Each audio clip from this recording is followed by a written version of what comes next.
Dispersion. Last lectures में हमने पढ़ा था measures of location. Measures of location में हमने पढ़ा था mean, median, mode, harmonic mean, geometric mean, deciles, percentiles, ठीक है, जिनके जरिए हमने मेजर्स ऑफ लोकेशन निकाला था। मेजर्स ऑफ लोकेशन में क्या चीज़ होती है, हमने एक वैल्यू निकाल लेते हैं जो हमारे पूरे डाटा सेट को रिप्रेजेंट करती है। अब उससे नेक्स्ट टॉपिक जो है वो हमारे पास आ जाता है मेजर्स ऑफ डिस्पर्शन।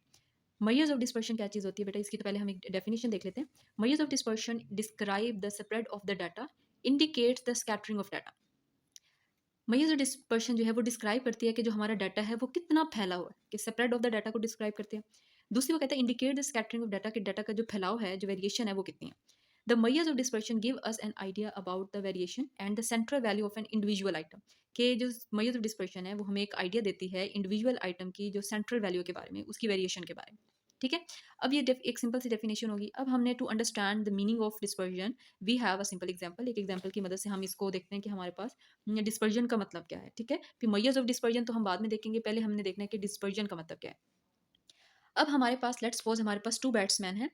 2 बैट्समैन की हमारे पास तकरीबन 10 मैचेस का हमारे पास स्कोर है और उनकी एवरेज हमारे पास मौजूद है। पहला हम देख लेते हैं कि बैट्समैन जो 1 है उसके जो पहले मैच में उसके 40 मार्क्स आ रहे हैं, सॉरी 40 रन्स आ रहे हैं। 40 रन्स के बाद नेक्स्ट मैच में वो 5 बना रहा है, यानी कि बहुत ही एकदम ही डाउन चला गया। फिर 30 बना रहा है, फिर 30 के से नेक्स्ट में वो 91 के बहुत हाई स्कोर उसको दे रहा है, फिर 42 पे आ गया, फिर 45 पे आ गया, फिर 80 पे आ गया और फिर 80 के बाद फिर हमारे पास आ गया 0 पे। फिर नेक्स्ट मैच में ही वो हमें सेंचुरी बना के दे रहा है, फिर 71 पे आ गया। ठीक है, तो हमने देखा कि इस बंदे की जो एवरेज हमारे पास निकली है वो है 45, कि इस बंदे का जो एवरेज स्कोर है वो है 45। अब हमने इस डाटा सेट में ये देखा कि इस बंदे की जो वेरिएशन है वो बहुत ज़्यादा है, यानी कि कोई मतलब एक ही वैल्यू इसकी नहीं चल रही, कभी बहुत अच्छा परफॉर्म कर रहा है, कभी बहुत कम भी परफॉर्म कर रहा है। ठीक है, इसी तरह हम देख लेते हैं बैट्समैन 2 की हमारे पास क्या स्कोर्स हैं। पहले मैच में वो हमें दे रहा है 50 मार्क्स, सॉरी 50 रन्स, फिर वो दे रहा है 36, 45, 60, 55, यानी कि ये इसकी में हम देख रहे हैं कि हमारे पास एक ही रेंज में इसके जो है वो स्कोर्स आ रहे हैं, कि ना तो ये 30 से नीचे गया, ना ये 60 से ऊपर गया। ठीक है, तो 30 से 60 हम यहाँ पे लिख सकते हैं कि 30 से 60 के दरमियान इस बंदे की जो है वो एवरेज स्कोर आ रहा है। ठीक है, तो जब हमने एवरेज निकाली तो हमारे पास 30 से 60 के दरमियान की ही एक एवरेज निकल आई है 45। अब ये देखें बेटा कि इस बंदे की जो परफॉर्मेंस है वो कभी कभी बहुत अच्छा परफॉर्म कर रहा है, कभी कभी बिल्कुल भी वो 0 पे आउट हो रहा है, लेकिन जब हमने इन दोनों की एवरेज निकाली तो हमारे पास एवरेज सेम। अब मेजर्स ऑफ डिस्पर्शन का कहना यह है कि हमारे पास एक जो सेंट्रल वैल्यू हम निकाल लेते हैं, जो मेजर्स ऑफ लोकेशन या मेजर्स ऑफ सेंट्रल टेंडेंसी में हम देखते थे, हम मीन निकालते थे, हमारे पास एक वैल्यू आती थी, मीडियन की एक वैल्यू, हार्मोनिक मीन की एक वैल्यू।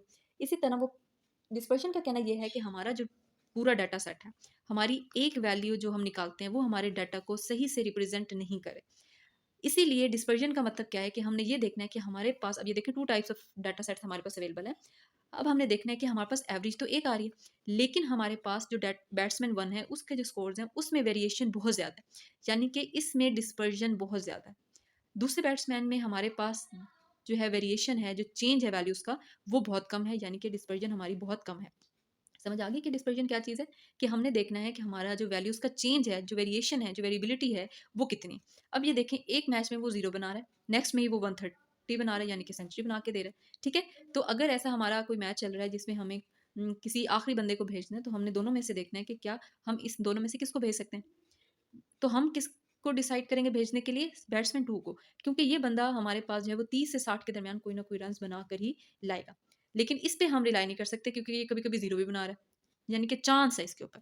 ठीक हो गया, तो इसको हम कहते हैं डिस्पर्जन।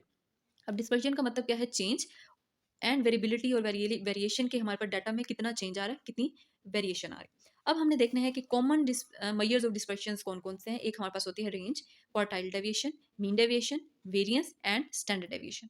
ऑलराइट, अब हम चलते हैं रेंज की तरफ। रेंज हमारे पास क्या है कि range is defined as the difference between largest and smallest observations. जैसे हमने फ्रीक्वेंसी डिस्ट्रीब्यूशन में पढ़ा था रेंज, कि हमने मैक्सिमम वैल्यू को माइनस करना है मिनिमम वैल्यू से। ठीक है, maximum minus minimum value, same as it is range का भी यही काम है। हमने इसमें बस हमारे पास जो टर्म यूज हो रही है वो है लार्जेस्ट एंड स्मॉलेस्ट ऑब्जर्वेशन। तो y1 हम कह रहे हैं स्मॉलेस्ट वैल्यू को, yn हमारे पास यानी कि जो सबसे बड़ा n वैल्यू है हमारे पास वो largest value. So r is defined by r is equal to yn minus y1, यानी कि आर लार्जेस्ट माइनस स्मॉलेस्ट, ऐसे भी लिख सकते हैं। ठीक हो गया, अब हम चलते हैं इसकी क्वेश्चन की तरफ। क्वेश्चन हमारे पास क्या है, calculate the range for the following observations for ungroup data. इसमें हमारे पास ये क्वेश्चन पॉइंट्स में हमें वैल्यूज दी हुई हैं 1 2 3 4 5 6। ठीक हो गया। अब हमने देख लेना है कि इस डाटा सेट में हमारे पास सबसे बड़ी वैल्यू कौन सी है। तो हम देखते हैं ये 84 है, 80 है, ये 90 है, 92 है, सॉरी ये 91 है, 86, 85। तो 92 हमारे पास सबसे लार्जेस्ट वैल्यू आ रही है और स्मॉलेस्ट वैल्यू हमारे पास आ रही है दिस 80.7। तो हमने क्या करना है, simple r is equal to l minus S, यानी कि लार्जेस्ट माइनस स्मॉलेस्ट वैल्यू। तो हमने सिंपल से लिखा और हमारे पास 11.7 सेंटीमीटर आंसर आ गया। ठीक हो गया। अब हमने देखना है for ungroup data. Ungroup data के लिए हमारे पास ऑफ कोर्स फ्रीक्वेंसीज इन्वॉल्व होंगी। अब हमारे पास क्वेश्चन है the following frequencies distribution give us the weights of 90 cotton bales. इसमें हमारे पास क्या है, वेट है गिवन है इंटरवल की सूरत में, और फ्रीक्वेंसीज गिवन है कि 70 से 74 के दरमियान में हमारे पास 1 है, 75 से 79 के दरमियान हमारे पास 7 है। ठीक हो गया। अब हमने करना है फाइंड इट्स रेंज। अब हमने इसकी रेंज फाइंड करनी है। अब हम ये देखेंगे कि हमने इसकी रेंज कैसे फाइंड करनी है। अब हमने देखना है कि हमने इसकी रेंज कैसे फाइंड करनी है। सिंपली हमने इसको टेबल की फॉर्म में लिख लिया। वेट्स और फ्रीक्वेंसीज हमें गिवन है, वेट्स और फ्रीक्वेंसीज हमें जो है वो गिवन है। अब ये देखिए हमारे पास वेट्स और फ्रीक्वेंसीज हमारे पास गिवन थी, हमने उसको टेबल की फॉर्म में लिख ली। इसका हमने सम निकाली जो हमारे पास आ गया 90। अब हमने रेंज में क्या निकालना है बेटा, क्लास बाउंड्रीज। क्लास बाउंड्रीज हमें पता है कि हमने क्या करना होता है बेटा, कि हमने क्या करना है, हमने माइनस करनी है 0.5 और प्लस करना है 0.5। कि जो ये वाली हमारे पास है इसमें माइनस 0.5 माइनस कर देना 0.5 और इसमें हमने अपर वैल्यूज में प्लस कर देना। ठीक है। तो 70 माइनस 0.5 करेंगे तो हमारे पास आ जाएगा 69.5। इसमें ऐड करेंगे तो 74.5। सेम एज इट इज हमने ये पूरी क्लास बाउंड्रीज बना ली। ऑलराइट, अब ये हमारे पास काम हो गया। अब हमने कहना है रेंज कैसे फाइंड करनी है। वो कहते हैं इन ग्रुप डाटा, वो कहते हैं कि इन ग्रुप डाटा हमने आर कैसे फाइंड करनी है। इसका थोड़ा सा डिफरेंट मेथड है। इसमें हमने क्या करना है, हमने लेनी है आर। आर का हमारे पास फार्मूला क्या होगा इस ग्रुप डाटा में, कि mid value of highest class minus mid value of lowest class. ठीक है। अब ये देखें, ये हमारे पास है लोएस्ट क्लास और ये हमारे पास है लार्जेस्ट क्लास। ठीक हो गया। अब हमने क्या करनी है, हमने मिड वैल्यू निकाल लेनी है किसकी, हाईएस्ट क्लास की, यानी कि इसकी हमने हाईएस्ट मिड वैल्यू निकालनी है और माइनस कर देना है mid value of the lowest class. अब हम कैसे निकालेंगे, ये देखें, ये हमारे पास है 69.5 प्लस 74.5 डिवाइडिंग बाई 2, यानी कि जो ये वाली वैल्यू है इनको प्लस करना है। जैसे हम मिड पॉइंट्स निकालते हैं, इन दोनों को हमने ऐड किया, 2 पे डिवाइड किया तो हमारे पास आ जाएगा 72। 72 आ गया तो ये हमारे पास mid value of the lowest class आ गई, यानी कि ये वाला पार्ट हमारे पास जो है वो आ गया।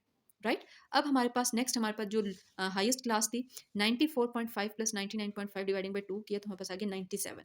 ये हमारे पास मिड वैल्यू आ गई है हाईएस्ट क्लास की। क्लियर। अब हमारे पास मिड वैल्यू आ गई हाईएस्ट की भी और लोएस्ट की भी मिड वैल्यू आ गई। अब हमने क्या करना है, सिंपली जाके आर में हमने पुट कर देनी वैल्यू। ये 97 माइनस 72 जो हमारे पास ये दोनों निकली थी तो हमारे पास आ जाएगा 25। क्लियर। ये हमारे पास सिंपली हमने निकाली है रेंज फॉर ग्रुप डाटा।